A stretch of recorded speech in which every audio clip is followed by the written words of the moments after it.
Aquí tengo presente a nuestro invitado que nos dará la sesión, el doctor Carlos Felipe Barrera Ramírez, médico egresado de la Universidad Nacional Autónoma de México.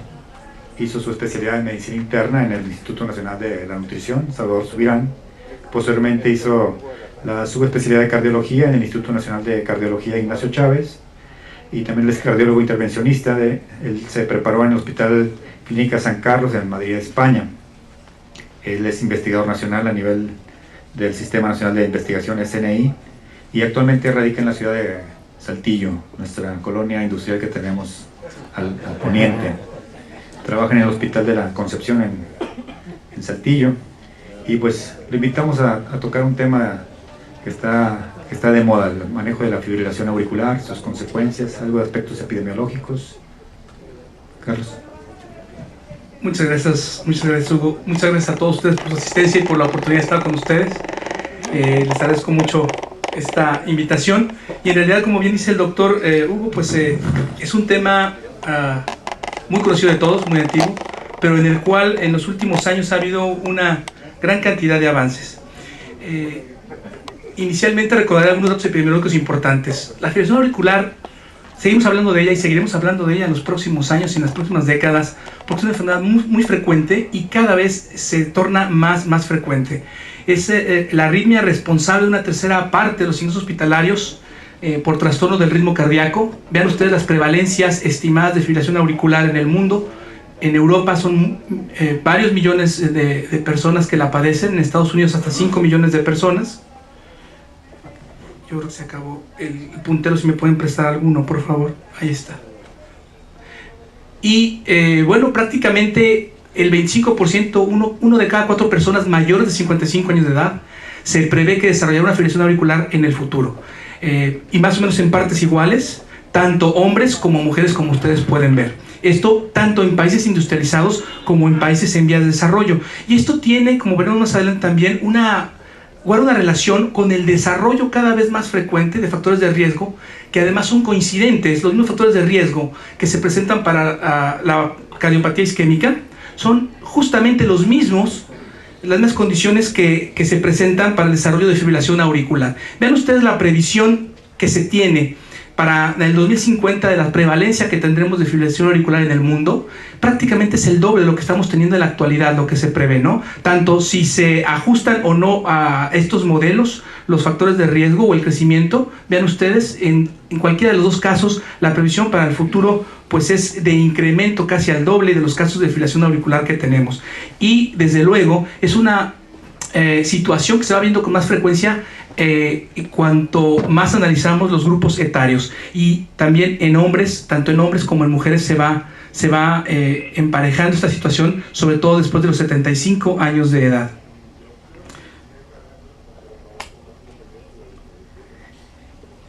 La importancia de la fibrilación auricular radica en las complicaciones que ya derivan. Principalmente diríamos que el EBC es la complicación más temida tanto de ustedes, los internistas y los cardiólogos, cuando nos enfrentamos a pacientes que la padecen. Sabemos que es la principal complicación de la fibrilación, en general la fibrilación auricular se asocia a un riesgo 5 veces mayor de desarrollar este EBC. Se duplica el riesgo de EBC si ajustamos para otros factores de riesgo, y esto, como hemos dicho, tanto en hombres como mujeres. Además, los infartos cerebrales producidos por fibrilación auricular tienden a tener mayores secuelas y más mortalidad que los que se producen por la mera aterotrombosis en los territorios cerebrales o por enfermedad carotídea.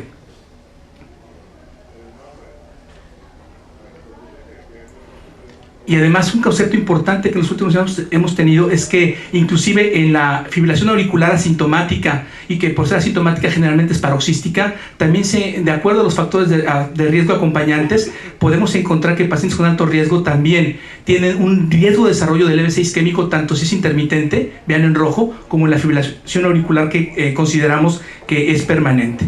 ¿Cuáles son estos factores de riesgo que vemos cada vez más? Vean ustedes, aquí está la tabla, precisamente son los mismos, o se comparten varios de ellos con la cardiopatía isquémica. Esto es, si tenemos pacientes que han tenido fibrilación auricular muy importante y han tenido historia de un EBC o una isquemia cerebral transitoria previa, estos pacientes tienen un riesgo relativo mucho mayor, hasta 2 veces y media, de desarrollar un nuevo evento cerebrovascular. También pacientes diabéticos con hipertensión, con historia de insuficiencia cardíaca, y conforme se va incrementando la edad, el riesgo también va aumentando.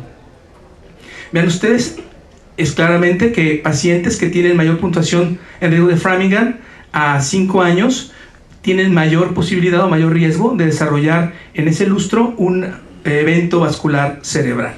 Y este riesgo se va incrementando también anualmente, y son los pacientes con mayores morbilidades los que presentan este mayor incremento en el riesgo, sobre todo aquellos, vean ustedes, que ya han tenido un antecedente de EBC o discriminación transitoria. El riesgo se va multiplicando. De aquí la importancia de la evaluación del riesgo del EBC en los pacientes con fibrilación auricular. Básicamente, y aquí el mensaje más importante de lo que debemos hacer en fibrilación auricular son dos cosas. El control del ritmo, porque sabemos que esta fibrilación auricular puede llegar a tener velocidades muy altas, los cuales ocasionan inclusive una insuficiencia cardíaca en el paciente y llegar en franca falla cardíaca, y sobre todo si son pacientes añosos, son los que más problemas nos dan. Y la segunda parte que debemos tener en cuenta es que estos pacientes por riesgo de EBC, en ellos debemos tener una tromboprofilaxis muy adecuada, tanto primaria y sobre todo secundaria, y yo creo que son los dos mensajes más importantes de cómo enfocar el tratamiento de estos pacientes. La disminución absoluta de las tasas de EBC es máxima en los pacientes con mayor riesgo de enfermedad vascular cerebral, y son precisamente estos pacientes de riesgo alto los que más se van a beneficiar del tratamiento antitrombótico, si no intensivo, diría yo, adecuado. Por supuesto, también necesitamos decir que para esto hay que pagar un peaje. No es gratuita esta tromboprofilaxis, se corre el riesgo siempre, y es en lo que conforme más edad tiene el paciente, más temor nos da a nosotros, que tenga como complicación una hemorragia por el tratamiento antitrombótico que está recibiendo, pero vemos también que este riesgo es similar en todos los grupos de riesgo para EBC, ¿verdad? Entonces, al poner en la balanza este riesgo contra beneficio, pues la verdad es que el beneficio es mucho mayor en estos pacientes. Se han propuesto algunas escalas de riesgo para tratar de tener un abordaje clínico de estos pacientes, y la más importante, la más difundida de ellas es la escala de Schatz, donde nosotros vemos que el paciente que le asignamos una puntuación, un punto si tiene insuficiencia cardíaca, si es hipertenso, a los mayores de 75 años otro punto, y a los diabéticos otro punto. Y vean ustedes, dada la importancia de haber tenido un EBC o una discriminación transitoria, se le dan 2 puntos, y así nosotros sabemos qué paciente puede beneficiarse de tener un tratamiento antitrombótico profiláctico. Desde luego hay otras variables que han hecho que esta escala se modifique, la veremos en algunas diapositivas más adelante, y actualmente es más en uso la escala Schatz-2, que considera el sexo, porque las mujeres tienen mucho mayor riesgo de desarrollar trombosis o un EBC con la fibrilación auricular, e inclusive ya el hecho de ser una mujer añosa y si es diabética, el riesgo es mucho mayor, por ejemplo, ¿no? Vean ustedes cómo hay una perfecta relación que se guarda entre el riesgo determinado por Schatz. A los pacientes que tienen un Schatz más alto, la tasa anual de eventos vasculares cerebrales es mucho mayor. En resumen de esta parte, podríamos decir que la FA es la arritmia cardíaca más frecuente, que la prevalencia ha aumentado y se vislumbra un aumento de esta entidad en los próximos años, y que la embolización de los coágulos sanguíneos pues es el evento que ocasiona las mayores secuelas al ocasionar precisamente el evento vascular cerebral. Esto tiene además repercusiones no solo personales que son devastadoras, sino a nivel social. Vean ustedes que las secuelas de la fibrilación auricular y la fibrilación auricular por sí misma se asocia a elevados costos sanitarios, no solo en países en desarrollo, sino también en países en desarrollo, y esto en un momento de crisis, donde hay crisis en los sistemas de salud, pues implica una carga muy alta. Vean ustedes la gran cantidad de recursos que se emplean en los ingresos hospitalarios y en tratar ambulatoriamente al paciente, y las secuelas de los eventos que se desarrollan es muy alta. No los voy a abrumar con números, pero vean ustedes las cifras que en algunos de los países que precisamente están justo nadando en medio de la crisis actualmente, el costo medio en euros de tratar a un paciente en los diferentes países europeos llega a ser muy elevado. Y amén, como les decía, de estos costos sanitarios importantes, no hay que olvidar y perder de vista las repercusiones y secuelas devastadoras que pueden ser a nivel personal, no solo en el estado de salud general, sino en la afectación en función física, su rol físico y social, la salud mental, el papel emocional y el papel en cuanto a la repercusión económica que se deriva de los pacientes que tienen como secuela un evento vascular cerebral, y que además como les he mencionado, tiende a ser de mayor gravedad y a dejar más secuelas en cuanto a afasia y déficit motor que los CVC producidos por aterotrombosis local. Ven ustedes, las consecuencias son, aquí están divididas en las consecuencias clínicas en hombres y mujeres. Vean ustedes, mujeres sin fibrilación auricular, hombres sin fibrilación auricular y los mismos grupos comparados cuando tienen fibrilación auricular. Y desde luego llama mucho la atención que el peor pronóstico y la peor evolución corresponde justamente a las mujeres con fibrilación auricular en el seguimiento a largo plazo. Esta es la posibilidad de supervivencia. Vean ustedes, son las que tienen una peor curva de supervivencia en el análisis de Kaplan-Meier comparado con las mismas mujeres sin fibrilación auricular. Aquí es claramente la repercusión en sobrevida que se observa, sobre todo en mujeres y también en hombres. El riesgo de muerte después de un EBC en pacientes con fibrilación auricular no es solamente en los primeros días o semanas después del evento, sino que este riesgo permanece elevado hasta por 8 años después del primer evento. Vean ustedes, y además, como hemos dicho, incrementa la posibilidad de un segundo. Los pacientes con fibrilación auricular presentan un riesgo de EBC recurrente más elevado que la población en general para el mismo grupo de edad. Vean ustedes, pacientes sin fibrilación auricular y que tienen fibrilación auricular, el riesgo de recurrencia a los primeros meses es mucho mayor, con una significancia estadística.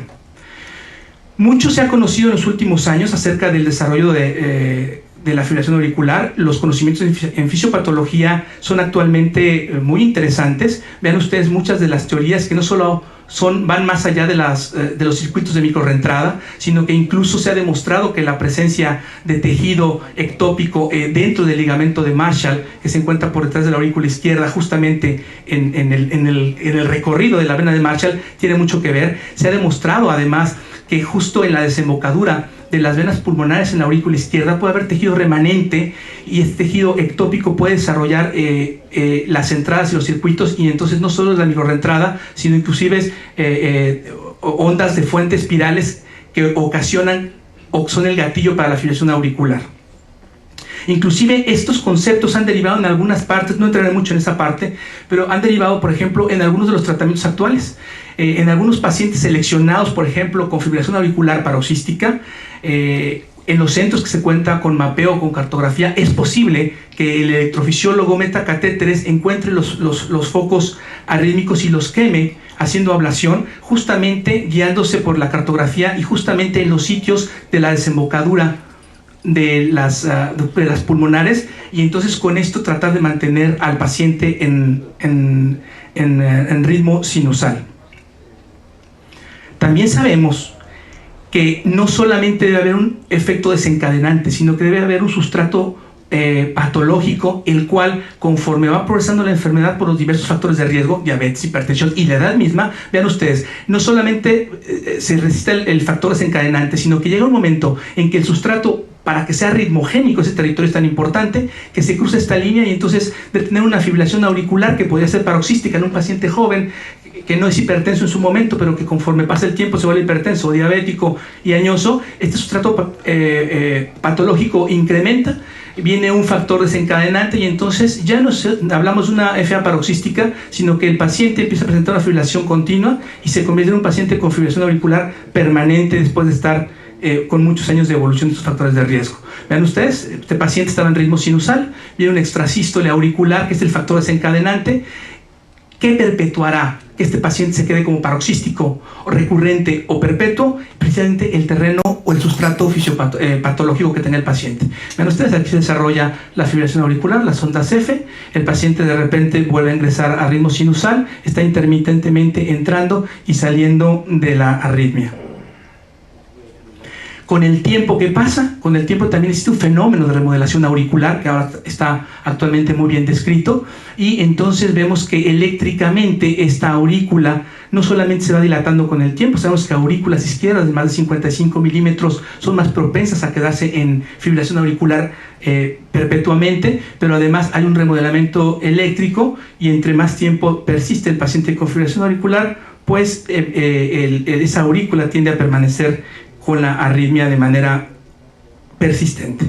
La clasificación que actualmente tenemos precisamente considera la presencia o el desarrollo de episodios, pues es la paroxística, tenemos la fibrilación auricular persistente, y en los pacientes en quienes ya no se puede conseguir mediante cardioversiones ni eléctricas ni farmacológicas el ritmo sinusal, pues son pacientes que quedan con fibrilación permanente. O también aquellos pacientes en quienes se ha intentado y se ha fallado en una cardioversión eléctrica, son pacientes que se consideran con fibrilación auricular permanente. Y entonces tenemos que un concepto muy antiguo como es la tríada de Virchow tiene una verdadera validez en lo que es la fisiopatología de la trombosis en FA actualmente. Vean ustedes, tenemos por un lado lo que es el fenómeno de estasis circulatoria, el daño del endocardio o disfunción endocárdica y un proceso anormal de fibrinolisis que hacen que un paciente quede con un estado protrombótico o hipercoagulable, y esto desencadena la formación de trombos. En la aurícula izquierda, vean ustedes, sabemos que precisamente en la orejuela se pueden dar estos fenómenos que constituyen la tríada de Virchow, tanto el daño endotelial, la estasis circulatoria y el fenómeno trombótico. Sabemos que hay alteración en los factores de la coagulación, se activan los factores de la cascada de coagulación, hay aumento de dímero D, protrombina, se forma un trombo que podrá ser de tamaño variable, y en algún momento este paciente, al recuperar el ritmo sinusal o de manera espontánea, este trombo es vertido hacia la circulación, y es cuando viene el fenómeno de aterotrombosis, y de ellos en territorio cerebral, pues es el que más secuelas y el que más daño provoca. El diagnóstico de la fibrilación auricular, bueno, sabemos que clásicamente podemos encontrar diversos signos y síntomas. Lo más frecuente es que encontremos un latido cardíaco irregular. Esto nos debe hacer sospechar la presencia de la arritmia. Al igual que cuando llega el paciente manifestando datos que nos hablan de disminución de gasto cardíaco, hipotensión, o simplemente el paciente a veces llega con datos de demencia precoz. Esos pacientes a lo mejor están con fibrilación auricular y están teniendo esa repercusión con daño intelectual, precisamente por los microinfartos que va presentando a lo largo del tiempo, ¿verdad? Por supuesto, a veces es un reto, porque pacientes que han tenido un embolia y de repente están con fibrilación auricular paroxística o persistente y los encontramos en algún momento de la revisión con ritmo sinusal, ante esto debemos sospechar que ese paciente precisamente esté con una fibrilación paroxística o persistente, y entonces viene el reto de encontrarlo ya sea con holters o con monitores detectores de evento, o inclusive con algunos dispositivos que actualmente, por ejemplo, se implantan subcutáneamente y que tienen la capacidad de grabar durante 3 años y que se interrogan mediante computadora. Podemos saber nosotros que el paciente está teniendo estos periodos. A veces el mismo paciente, esos dispositivos vienen con un marcador donde el paciente se empieza a sentir mal y lo activa la grabadora, o la grabadora se activa automáticamente, ¿verdad? Aquí están las definiciones, como les mencionaba, que se utilizan actualmente, más de 1 año, y la permanente. El electrocardiograma para el diagnóstico es esencial. Sabemos que la FA es la arritmia más arrítmica precisamente. Lo importante que vamos a encontrar es la pérdida de esta cadencia en las descargas ventriculares. Vean ustedes, aquí se pierde completamente el ritmo y puede aparecer estas ondas que son las ondas F o en forma de sierra, y que sabemos que tiene una frecuencia de descarga hasta de 150, y puede ser hasta 300 despolarizaciones por minuto. Hace mejor. Es lo que les mencionaba, no está indicado el monitoreo Holter en todos los pacientes, por supuesto, solo en aquellos en los que de repente lo reviso y están en ritmo sinusal, pero tengo la sospecha, y entonces con un Holter puedo yo llegar al diagnóstico, o con monitores de eventos, o con los monitores subcutáneos que graban, como les decía, hasta 3 años. En cuanto a las pautas de tratamiento, vamos a revisar un poco las evidencias y las recomendaciones. Me enfocaré sobre todo a lo que es la prevención profiláctica, pero sabemos que también ha habido desarrollo nuevo con los antiarrítmicos. No todos han resultado ser tan favorables como esperábamos. El control del ritmo es muy importante, y sabemos que tradicionalmente usamos la digoxina. La amiodarona ha tenido un lugar importante, pero también conocemos que siendo un antiarrítmico que se usa a largo plazo, debemos tener mucha precaución con sus efectos en otros niveles, como pueden ser depósitos a nivel de la córnea, los efectos deleterios a nivel de tiroides, el daño pulmonar muchas veces lo dejamos subdiagnosticado, y hasta que no llega a fases más avanzadas de fibrosis puede detectarse, pero inclusive pacientes con dosis acumuladas de amiodarona bajas o intermedias pueden desarrollar entidades como neumonitis lipoídica, o presentarse con síndromes SIRPA-like, donde pensamos que fue una infección o un SIRPA y no hay otra explicación, y no encuentro mis cultivos son negativos.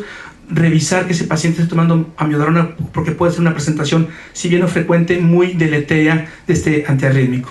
El alivio de los síntomas precisamente lo conseguimos controlando la frecuencia. Los betabloqueadores y los nuevos antiarrítmicos tienen en la actualidad un papel muy importante. Tratar de mantener el ritmo. Es cierto que puede ser controversial, no todos los estudios han sido homogéneos en esto, pero en los pacientes, el concepto que yo creo que debe permanecer actualmente es de que en los pacientes en quienes se puede mantener el ritmo sinusal debe ser una prioridad para los cardiólogos. Y esto lo podemos lograr tanto con cardioversiones eléctricas, con cardioversiones farmacológicas y, como les decía, vean ustedes la ablación de las venas pulmonares en algunos pacientes muy seleccionados, no es para todos, puede tener un beneficio importante.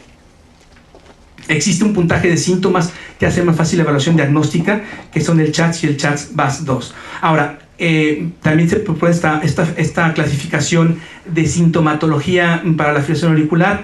Vean ustedes, hay pacientes que están asintomáticos completamente. Esto puede ser porque es una fibrilación que tiene un ritmo lento, es un paciente a lo mejor joven, no muy activo, más o menos sedentario, y entonces, aunque tiene una pérdida, sabemos que al perder el ritmo sinusal, la aurícula, el gasto cardíaco, simplemente por ese hecho pierde 20-25% del gasto cardíaco el paciente. Entonces esto puede tener una repercusión en lo que son el desarrollo de síntomas asociados a bajo gasto cardíaco. Después tenemos la ERA 2, que son síntomas leves, la ERA 3, cuando ya estos síntomas son severos y que sí afectan la actividad ya del paciente. El paciente ya no puede hacer su actividad social, laboral o sexual cotidiana. Y pacientes con la ERA 4, pues son los síntomas, el paciente está postrado, los síntomas son incapacitantes y ya la actividad diaria, social, laboral está completamente afectada. Aquí es importante la otra parte, entonces, la tromboprofilaxis. Sabemos, porque hay muchos estudios, vean ustedes el resumen de todos ellos en este forest plot, que la warfarina ha demostrado en muchos estudios que es mucho mejor que el placebo, ¿verdad? Vean, si hacemos un análisis, este metaanálisis de todos los estudios, vean, hay una reducción relativa del riesgo del 64% para el desarrollo de EBC comparado con el placebo. No cabe duda que el tratamiento de elección en profilaxis para estos pacientes debe ser la anticoagulación con warfarina. Los estudios que comparan la warfarina con placebo, vean ustedes, son los mismos, aquí están enunciados, pero es más ilustrativa la diapositiva previa, me parece.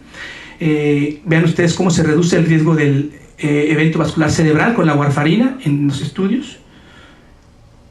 Sabemos, por supuesto, que esto tiene que pagarse con un peaje. ¿Qué es lo que se paga o el riesgo que corremos? Bueno, pues la presencia de hemorragias mayores, y entre ellas las que más temor nos dan es el riesgo de hemorragia intracraneal. Vean ustedes aquí, afortunadamente no son las predominantes en todos los estudios, en algunos no se ve, incluso no se presenta, pero sí es una complicación que debemos tener siempre en cuenta. Ahora, a veces, esto incluso en foros de cardiólogos lo he visto, por eso me parece importante decirlo. Es que mi paciente tiene 80 años. Yo no lo quiero anticoagular. Nos da miedo. El señor de 80 años se ve frágil y vulnerable. Yo creo que a todos ustedes les llegan este tipo de pacientes. Y viene la discusión, mejor le damos aspirina. Esto es cierto. Incluso en foros de cardiólogos las discusiones se han puesto a veces crueles y cruentas con esto. El concepto que debe prevalecer es que todo paciente con fibrilación auricular, y sobre todo, como hemos visto, los añosos son los que más tienen alto riesgo, son los que más se benefician y deben anticoagularse. Pero da miedo también a nosotros usar la warfarina.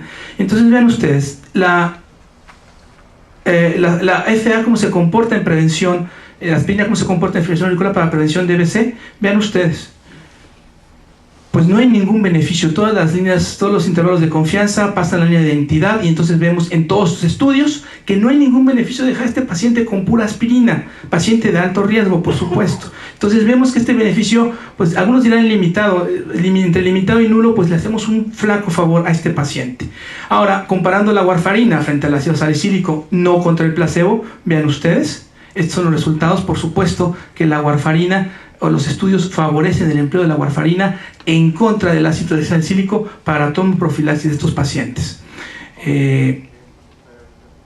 Esto es lo mismo, vean ustedes. Después otra idea fue, bueno, ¿por qué no usamos un tratamiento combinado usando dosis fijas de bajas de warfarina para mantener un INR que, como sabemos, es el objetivo, el diana que debemos procurar para tener una buena anticoagulación con aspirina versus warfarina a dosis plenas para mantener un INR entre 2 y 3, idealmente 2.5. Vean ustedes, aunque sonaba bien la idea de dar poquita warfarina para que estemos más seguros de que no sangre, vean ustedes el desarrollo o la tasa anual de episodios de EBC isquémico o embolia sistémica, que puede ser otra complicación, es mucho mayor en el tratamiento combinado con dosis bajas de warfarina o fijas contra una buena y adecuada anticoagulación.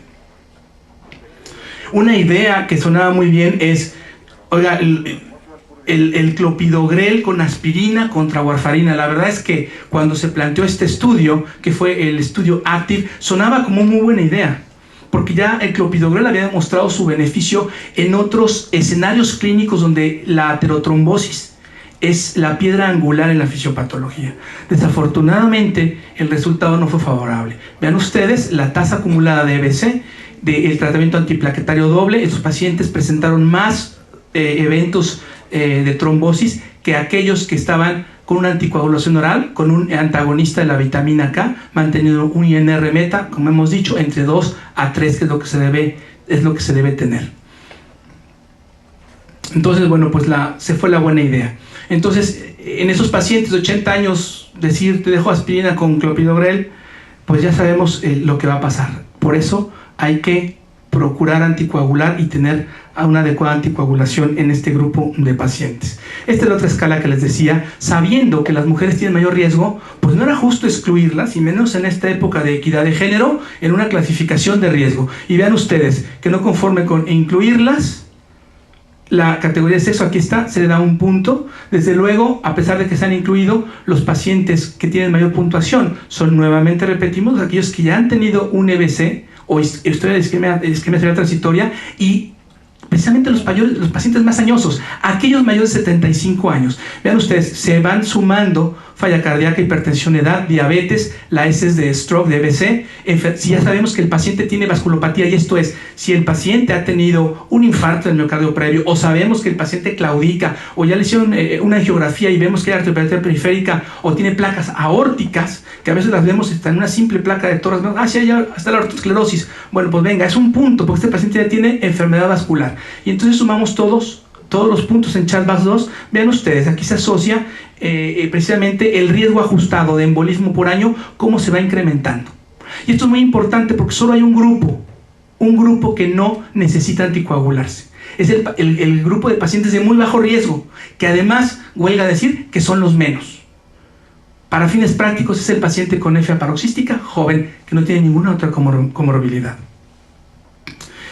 También sabemos que podemos saber qué paciente, aquí está la escala de Hasbled, qué paciente tiene más riesgo de sangrado. Bueno, precisamente los pacientes hipertensos, aquellos que ya tienen un daño renal o hepático, que han tenido evento isquémico, que ya han tenido episodios previos de sangrados, que cuando hacemos los INRs vemos que es muy lábil, nos brinca mucho el paciente. Hoy está con 1.5, le pongo media pastillita más de acenocumarina, y entonces el paciente a la siguiente revisión se va a 4 INR. Este paciente con un INR muy lábil también le damos un punto. Y nuevamente, pacientes añosos y pacientes que utilizan drogas, alcohol, 1 o 2 puntos, porque además pueden sumarse.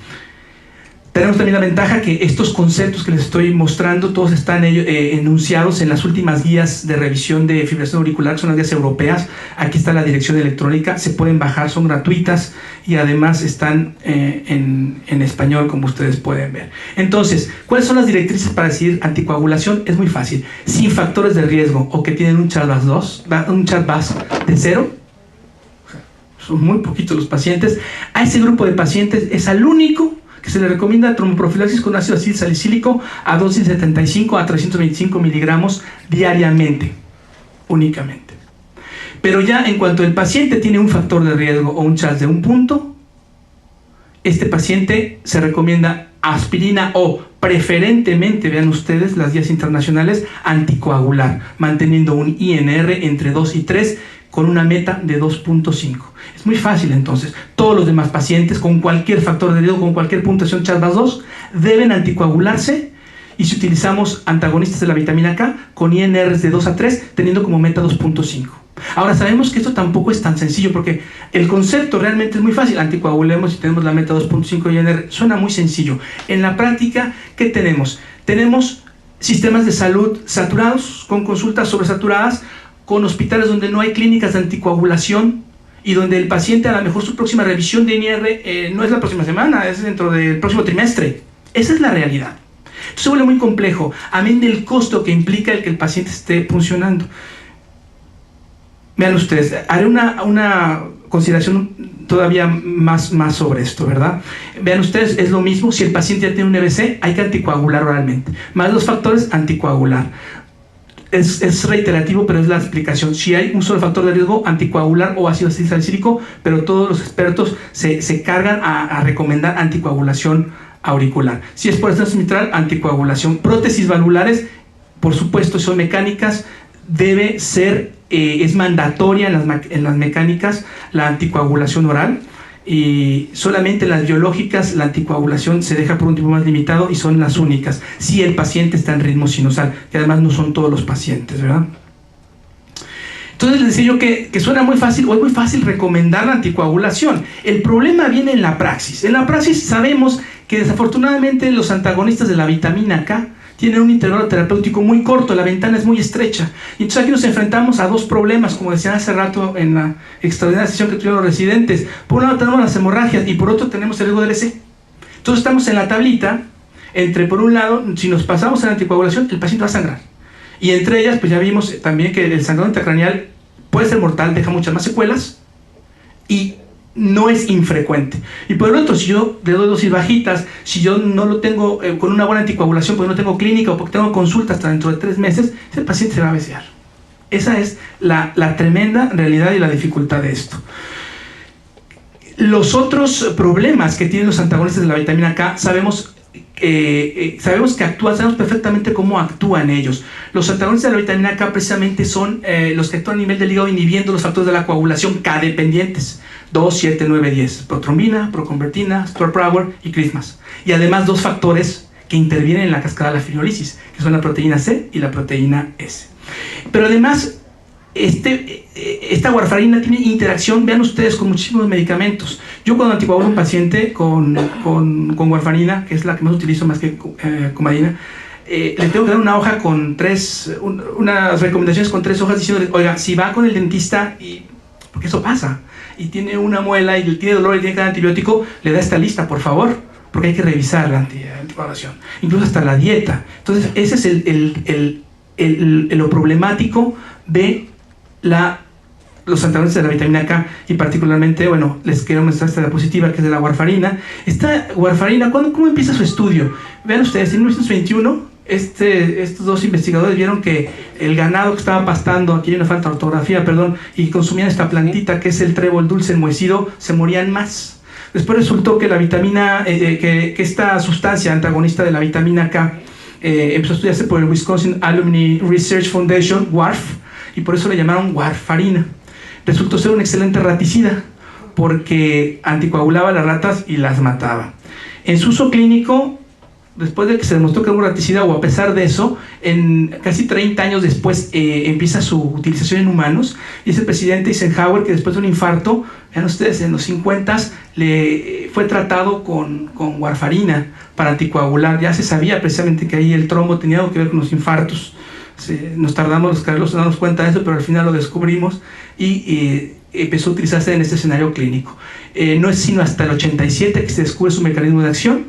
Sabemos bien que, como les he dicho, inhibe los factores 2, 7, 9, 10 de la coagulación y de la cascada de la fibrinolisis, la proteína C y la S. Pero las desventajas son que tienen un rango terapéutico estrecho, monitoreo continuo, viendo el INR, y esto nos permite hacer comparaciones entre laboratorios, no solo como antes utilizaba el tipo de protrombina, sino utilizando el INR o determinando el INR, sabemos que podemos hacerlo comparativo con otros laboratorios. La variabilidad individual y el riesgo de hemorragias pues son sus principales desventajas. Vean ustedes cuál es la relación o cuál es la interrelación. El efecto de la vitamina, de la warfarina, varía con la edad, el sexo, el índice de masa corporal, la dieta, porque si tenemos vitamina K en la dieta, precisamente es el antídoto de los antagonistas. Y si yo tengo un paciente que de repente no acostumbra, pero un día come muchas vegetales, pues el paciente su INR ya se le modificó forzosamente. la presencia de comorbilidades y las drogas interferentes, de los cuales hay listas. Yo les presenté un compacto. Pero además, por si esto fuera poco, hay factores genéticos, que son la presencia de algunos polimorfismos de nucleótido simple, que hoy están muy de moda hablar de ellos por las interacciones con los antiagregantes plaquetarios, como el VK-ROC1 y el CYP12-9, que algunas polimorfismos que puede tener algún paciente que no conocemos van a alterar este metabolismo de la warfarina, tanto a que no haya respuesta como a que el paciente sea más propenso a sangrar. Entonces se vuelve complicado, ¿verdad? Esto a la arenga clínica ha traído el desarrollo de nuevos fármacos anticoagulantes. Entonces, básicamente podríamos decir que tenemos dos clases de anticoagulantes orales, que son los inhibidores directos de la trombina, y tenemos el dabigatran. La trombina es el factor 2, entonces son los antagonistas del factor 2 activado, que el único que tenemos en la actualidad, y que está además avalado su uso para prevención o para tromboprofilaxis de infiltración auricular. Fue el primero, es el dabigatran. Y los inhibidores del factor desactivado, que son el rivaroxaban y el apixaban. El dabigatran, tras el estudio, y también fue mencionado en la plática previa, el estudio RELY demostró que dosis de 110 miligramos inferiores al uso de antagonistas de la vitamina K y tenían menos sangrados. Y la dosis de 150 miligramos cada 12 horas resultaron mejor que la antagonista de vitamina K, pero pagando un poco más de sangrado. Por supuesto, el inconveniente o aquí observación es que habría que tomar la dosis cada 12 horas. Sabemos que entre más pastillas, porque además el paciente no solo toma el dabigatran, es hipertenso, es diabético, tiene otras comorbilidades, y entonces la polifarmacia también es un factor que debe tomarse en cuenta para estos pacientes, porque entre mayor número de drogas sabemos que la adherencia va en sentido contrario. Y por otro lado, de la apixaban se corre el estudio Averroes. Es un inhibidor oral que inhibe el factor desactivado. Este se detuvo tempranamente, vean, porque había evidencia clara de beneficio y no había mayor necesidad de continuarlo, pero no está actualmente aprobado. El otro medicamento del cual tenemos una evidencia es el rivaroxaban, que además justamente hace unos meses acaba de ser aprobado por la FDA para la tromboprofilaxis de EBC en fibrilación auricular. Y el estudio que dio hincapié a la indicación fue precisamente el estudio ROCKET-FA. Sabemos entonces, como resumen, diríamos que el tratamiento antitrombótico está recomendado en todos los pacientes con fibrilación auricular y riesgo embólico. Se ha demostrado que los antagonistas de la vitamina K y el ácido acetilsalicílico reducen el riesgo de EBC en pacientes con FA. La warfarina, por supuesto, les mostré los estudios, es más eficaz que el ácido salicílico, pero está asociado a un mayor riesgo de complicaciones hemorrágicas y tiene la desventaja de que puede o debe ser monitorizada y que tiene muchos altibajos con otros medicamentos o inclusive con la dieta o con factores genéticos. Las recomendaciones vale la pena recalcarlas. En riesgo alto hay que usar warfarina, tanto si lo hacemos con chats como con chats las dos. En pacientes de alto riesgo hay que utilizar warfarina o anticoagular de 2 a 3. En riesgo moderado y anticoagular, y solamente si no hay factores de riesgo, se puede preferir utilizar el ácido acetilsalicílico. Y vean ustedes, aquí está también recordar, las antagonistas de vitamina K requieren una monitorización. Ojalá contáramos con sistemas más amigables, pero generalmente esto no está disponible en todos los centros. Entonces esto también implica una carga para el paciente y para los centros. Del dabigatran mencionamos los únicos dos que tenemos actualmente recomendados para FA son el dabigatran. Vean, es un profármaco. Aquí la cuestión es que no inhibe el factor 10, sino que actúa a nivel del factor 2 activado, y tiene una vida media de 12 a 17 horas. Debe tomarse 2 veces por día. El 80% es excreción renal, entonces hay que tener mucha precaución con los pacientes que tienen disfunción renal. Tiene también efectos secundarios, como pueden ser el desarrollo de trastornos funcionales digestivos, gastritis, diarrea, como la mayor parte de los medicamentos. Y el otro medicamento que tenemos desde hace poco tiempo aceptado como profilaxis es el rivaroxaban. Es un inhibidor muy selectivo del factor desactivado con una alta disponibilidad. Tiene una vida media hasta 9 horas y que puede en pacientes mayores de edad, que además es el grupo que más nos interesa, de 11, 13 hasta 16 horas. Y inicialmente se utilizó para prevención de trombosis en pacientes que iban para para cirugías de ortopedia, pero actualmente las indicaciones han incrementado hasta que en la actualidad sabemos que utilizando el rivaroxaban a dosis de 20 miligramos solamente al día, en el estudio Rocket FA se demostró el gran beneficio. Vean ustedes, esta es la estructura del estudio Rocket FA. Fue un estudio diseñado para no inferioridad, aleatorizado, prospectivo, doble ciego, a gran escala, más de 14,000 pacientes con fibrilación auricular, y entonces la dosis, que es muy importante, porque si utilizamos dosis que no son las adecuadas como cualquier situación clínica, pues no vamos bien. Son las de 20 miligramos una sola vez al día, comparado con warfarina, pero una utilización de warfarina muy adecuada. Y vean ustedes que en el estudio, a pesar de que se utilizó la warfarina con mucho cuidado y con mucho seguimiento, más o menos en un estudio internacional con un adecuado seguimiento y que les interesaba tener a los pacientes en rango, aproximadamente el 57% de los pacientes se mantuvo en rango terapéutico. Es lo que llaman TTR. Este TTR es cuánto tiempo el paciente está en rango terapéutico o con un INR en rango terapéutico, 57%. Y entonces cuando lo extrapolamos, yo me pregunto, bueno, ¿y qué pasará en la vida real? O sea, en la vida real, en un sistema de salud como el que tenemos, por ejemplo, en nuestras comunidades, pues la verdad es que el tiempo que un paciente está anticoagulado con INR que está con rangos terapéuticos debe ser, por ende, muchísimo menor. Y el riesgo de desarrollo de secuelas de trombosis cerebral o trombosis periférica mucho mayor. Esa es la realidad. Bueno, en este estudio los puntos principales que se estudiaron fue EBC o embolia sistémica, porque también no es la única, si bien es la más importante, la del sistema nervioso central, no es la única, puede haber trombosis periféricas también. Combinación de episodios hemorrágicos con punto final de seguridad. Ven ustedes, además, los estudios de inclusión eran pacientes de alto riesgo. A veces en los estudios hay cierta tendencia o cierto sesgo puede existir a tener pacientes de menos riesgo, que no me vayan a sangrar, que me vayan a salir bien. No, son pacientes que podríamos decir son de la vida real. Vean ustedes, todos los pacientes tenían por lo menos un CHADS-2, pero eran pacientes con mucha comorbilidad, eran pacientes que digamos son de la vida real, ¿verdad? Se excluyeron pacientes que por supuesto ya estaban con un EBC incapacitante grave, o que pacientes que tenían trastornos hemorrágicos o que tenían antecedente de hemorragia intracraneal. Este es el desarrollo del estudio.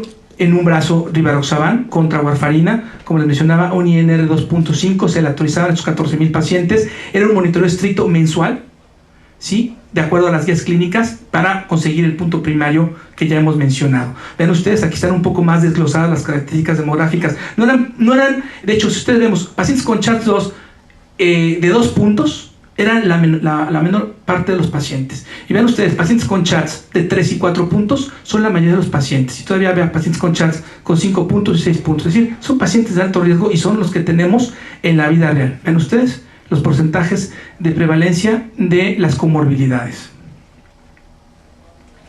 Aquí está el objetivo primero de eficacia en cuanto al desarrollo de EBC o embolismo sistémico. En amarillo se ve rivaroxaban y warfarina. Vemos en la curva de Kaplan-Meier la incidencia acumulada de eventos conforme pasa el tiempo en días de la autorización es mucho mayor en los pacientes anticoagulados con antagonista de vitamina K que con rivaroxaban. Vean ustedes el índice de eventos, ¿sí?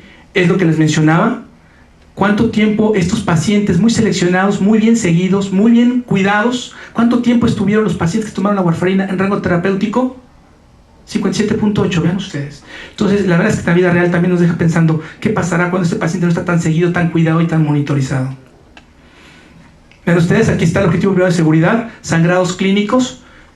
No hay diferencias, sangrado mayor y clínicamente relevante entre ninguno de los dos. En sangrado mayor tampoco hay diferencias. En sangrado fatal sí que hay una disminución de eventos cuando se utiliza el rivaroxaban. Vean ustedes con una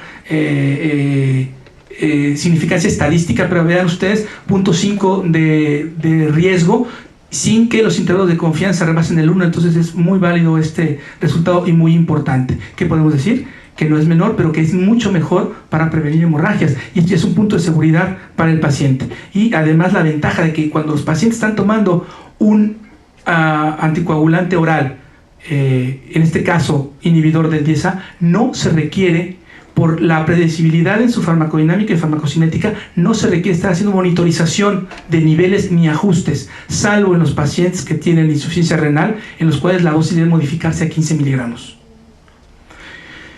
Ven ustedes, de la eficacia dentro y fuera del tratamiento, porque llegó un paciente que los pacientes con rivaroxaban le suspendieron terminó el seguimiento y se cambiaron o se switcharon a la warfarina de siempre. Vean ustedes, aquí está la superioridad del rivaroxaban frente a la warfarina, y después de que se suprime el tratamiento, es el intercambio, estos pacientes pierden el beneficio, ¿no?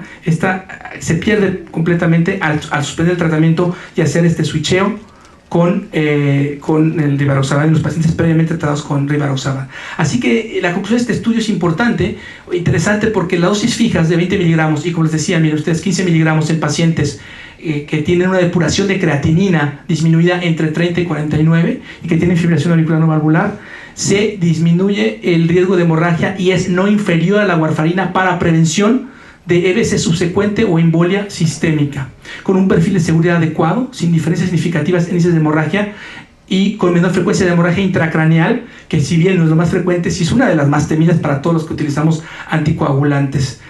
Esto ya lo mencioné, que son pacientes de la vida real, porque son pacientes con chats altos, y pues recalcar que este medicamento ya lo tenemos a estas dosis, porque antes el problema también era que no teníamos las dosis, y que ya está avalado para su uso clínico por la FDA.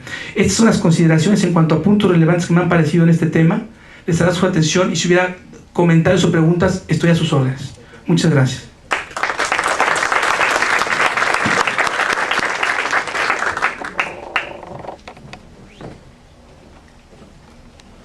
La doctora. Felicitarlo por su presentación, por la actualización en cuanto a la general y todo eso. Y me queda la duda con la warfarina, con este nuevo, digamos, la investigación está muy avanzada en cuanto a inhibidores 10 orales. Ahorita están corriendo un estudio que se llama IHAF con más de 20.000 pacientes también en fibrilación auricular con chats arriba de 2. ¿Y cuál va a ser el futuro de la warfarina, viendo todos los resultados, ya viendo el RELAY, viendo el Averroes, y luego en un futuro no muy lejano, porque ya tiene más de 2 años ese estudio, casi 3, el ver que con los inhibidores 10A no se requiere monitoreo, quizás menos interacción con medicamentos? ¿Cuál va a ser el futuro de la warfarina después de que ya tiene más de 50 años? ¿La vamos a desplazar con estos inhibidores 10A orales? Yo creo que es una excelente pregunta, doctora. También hay que fijarse en una realidad. Si bien es cierto, la warfarina tiene medio siglo de utilización, cuando vemos los contras que tiene y los ponemos en la balanza, si no tuviéramos que tomar en cuenta la única variable importante, que es el costo de los nuevos medicamentos, que eso no lo hemos dicho, pero que todos lo sabemos y lo intuimos, los sistemas de salud se plantean la misma pregunta. Yo esto lo he seguido hace poquito, incluso publicaron en theheart.com una editorial al respecto, y decían, la verdad es que aunque parezca que al principio se paga más, el beneficio se obtiene de seguimiento a largo plazo. Porque si yo puedo tener a un paciente de una manera segura, fácil, accesible, permitiendo una buena adherencia al tratamiento, a largo plazo, aunque yo estoy pagando en este momento mucho más por un medicamento, porque la diferencia en costos sí es importante, el beneficio es una inversión a largo plazo, porque el beneficio lo voy a obtener en la disminución de eventos vasculares cerebrales y sus secuelas. Por eso me interesaba presentar al principio estas 2 diapositivas que nos dicen, bueno, ¿por qué anticoagular y cuál es el costo de esta enfermedad o de esta entidad?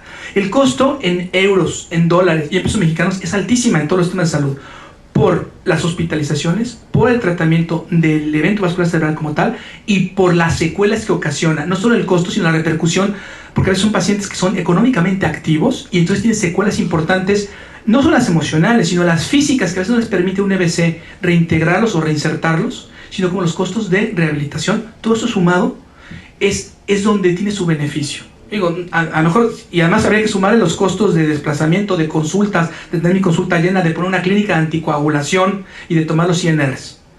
Eso puede ser lo menos caro, no, pero es que eso súmalo a todo. Yo creo que el beneficio real se ve a largo plazo. Y además, el terreno de los anticoagulantes orales viene a entrelazarse en otras áreas, que yo les daré un adelanto. Esto no está clínicamente aprobado todavía, pero yo les doy un adelanto de lo que se viene próximamente. Se ha demostrado que la utilización particularmente de rivaroxaban a dosis bajas dosis bajas me refiero a 2.5 miligramos, asociadas a clopidogrel y aspirina en pacientes con síndrome isquémico coronariano agudo, reduce el desarrollo de complicaciones arteriotrombóticas. Sabemos perfectamente bien que pacientes con Zika, clopidogrel y aspirina ha demostrado su beneficio a lo largo y a lo ancho de todo el Zika. Y tenemos además el advenimiento de nuevos antiagregantes, tenemos el prasugrel y tenemos el ticagrelor. Bueno, particularmente cuando se asocia, fue el estudio Atlas II presentado en Orlando el año pasado en el SEC, estos pacientes en Atlas II, Zika, aspirina, rivaroxaban 2.5 miligramos y clopidogrel tienen menor desarrollo de eventos vasculares, de eventos aterotrombóticos, perdón. ¿Qué estamos viendo en el futuro? Bueno, que a lo mejor tenemos que hablar de doble antiagregante plaquetario con anticoagulación a dosis bajas. Entonces, yo creo en un paciente práctico, si no tuviéramos que hablar de los pesos y los centavos, porque con esto le toca a la institución, si tengo la oportunidad de que mi paciente pueda costearse esto, yo sé que él está invirtiendo a largo plazo a disminución de secuelas y de complicaciones, con un perfil de seguridad muy adecuado, porque si bien no hay diferencias en sangrados mayores o menores, que a lo mejor no me interesan, sí que la hay estadísticamente significativa en infarto. Ahora, particularmente, ¿todas las anticoagulantes orales son lo mismo? Yo creo que no. No hay una respuesta del por qué. No es lo mismo inhibir factor 10 o factor 10A. Yo tengo mi propia explicación. Pero yo creo que inhibir el factor 10A es mucho mejor. Esto lo hemos visto paralelamente al desarrollo de la heparina de bajo peso molecular.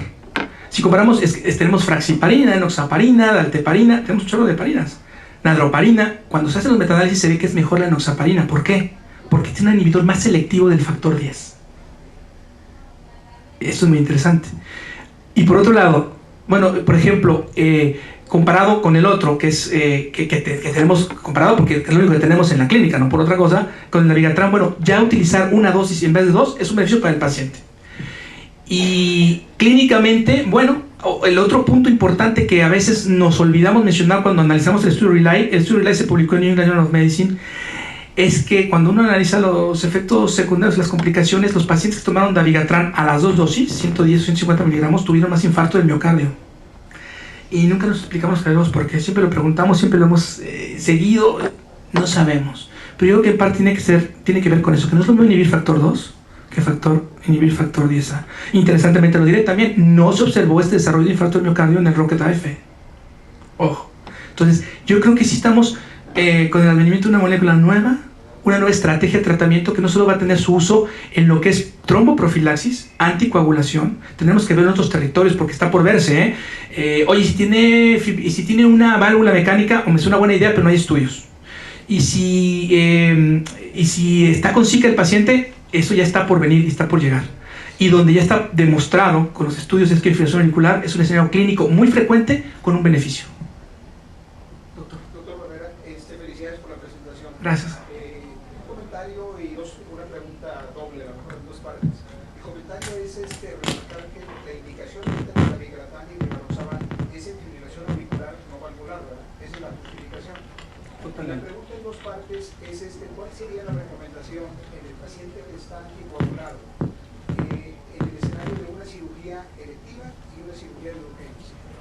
Está anticoagulado, vamos a decir, con la Dabigatran o rivaroxaban y esos dos escenarios. Es una excelente pregunta porque otra de las observaciones que se hace es quizá nos sentimos un poquito más cómodos con la warfarina porque sabemos una cosa, la dejamos y en días el INR va bajando. Y si es de urgencia, pues métele vitamina K o métele plasmas y entonces sabemos precisamente que poner vitamina K ayuda. Ahora también hay que decirlo, no pongo la vitamina K y se arregló todo. El hígado debe sintetizar los factores 2, 7, 9 y 10. Tampoco es magia. Pum, la puse y no se generan automáticamente. El hígado tiene una capacidad de respuesta para generar proteínas. Yo diría que es una cirugía electiva, hay que suspenderse por lo menos 24 horas. Sabemos que la vida media en pacientes de edad mayor a 45, 50 años va hasta las 16 horas aproximadamente, suspender a 24 horas antes. Y si lo vas a hacer más antes, si además lo suspendes unos días antes, tiene una indicación formal de anticoagulación, puedes usar dosis de enoxaparina. Esa es una.